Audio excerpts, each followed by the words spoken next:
live in a society where honor is a distant memory. Welcome back to the channel! The latest trailer for Zack Snyder's Justice League gives us an even deeper look into Snyder's original vision, including Darkseid with Granny Goodness and Jared Leto Joker, hilariously self-aware of his own meme culture. Pretty much every shot in this has little details added by Snyder, hinting at how this R-rated recut on HBO Max is a very different movie. So, let's break down everything you need to know about the Snyder Cut. Let's get started. But before we get into the video, don't forget to leave a like and subscribe to the channel with notifications on so you don't miss any of the new videos we post. Okay, this is a new angle of Superman's death with Doomsday and Batman vs. Superman. His suit is visibly torn through the crest, to emphasize that there should be no way that he just puts on the same old blue and red suit. He's got to go dark. Kal-El's death screens have been visualized as these shockwaves blasts, representing the bell that has been rung for Darkseid, described by the voice of Lex Luthor, coming back from the end of Batman vs. Superman and his warning to Batman. But what I love about this is if you were to watch Batman vs. Superman back then, Snyder is not getting the same vocal blast right as Superman screamed in that scene. So this is what Snyder is talking about when he says restoration. He's not adding a bunch of random stuff.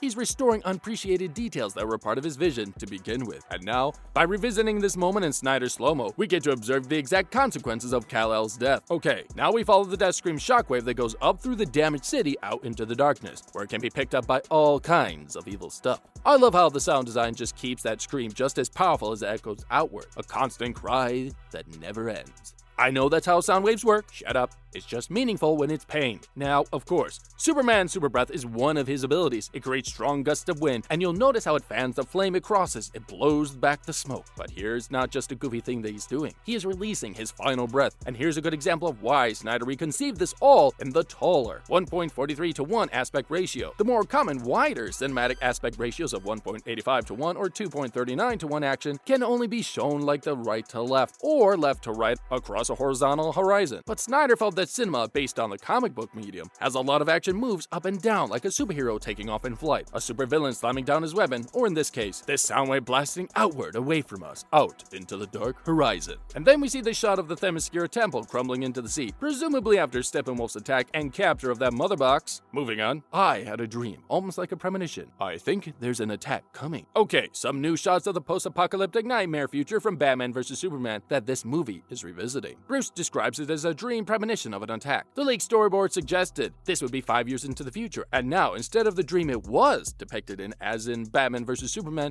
it will be a true flash forward that Bruce will spend a lot more time in. Maybe an actual future that the Flash will have to time travel back from. Diana recovers the arrow that was fired into this temple at the moment of Steppenwolf's arrival, and here she finds in this inner chamber with art depicting the ancient war against the Darkseid. The first time he came, underneath Darkseid, you can see a depiction of the three mother boxes merging together into unity, but behind Diana are depictions of the three mother boxes separating, showing how those united forces of Earth once stopped that invasion. But then there's a shot of Darkseid marching past hundreds of parademons in this classically designed hall draped with banners showing Darkseid's Omega symbol in other shots. Darkseid is rarely only seen on Earth in ancient times, but based on that wrecked skyscraper background, I believe this is the same nightmare future that Batman is in. Darkseid is flanked by his minions and the female to the right, Granny Goodness, confirmed by Zack Snyder. Granny Goodness is one of Darkseid's cruelest lieutenants. First, she started out as one of the lowlies of the apocalypse, trained up into one of Darkseid's hounds, his soldiers. She was ordered to kill her dog, Mercy, that she had trained as part of her training, but she refused, and then she killed her trainer instead. Granny Goodness later ran the orphanage training facility for all of Darkseid's soldiers. Assuming this is the Earth's future, Granny Goodness could be training all of these parademons, formerly the soldiers of Earth, that have been transformed. So next, Steppenwolf kneels before a projection of Darkseid. I love how sparks just rain down from the projection. Like when you call someone across the galaxy, energy spills all over the place and makes a mess. Now, you may remember from the theatrical cut,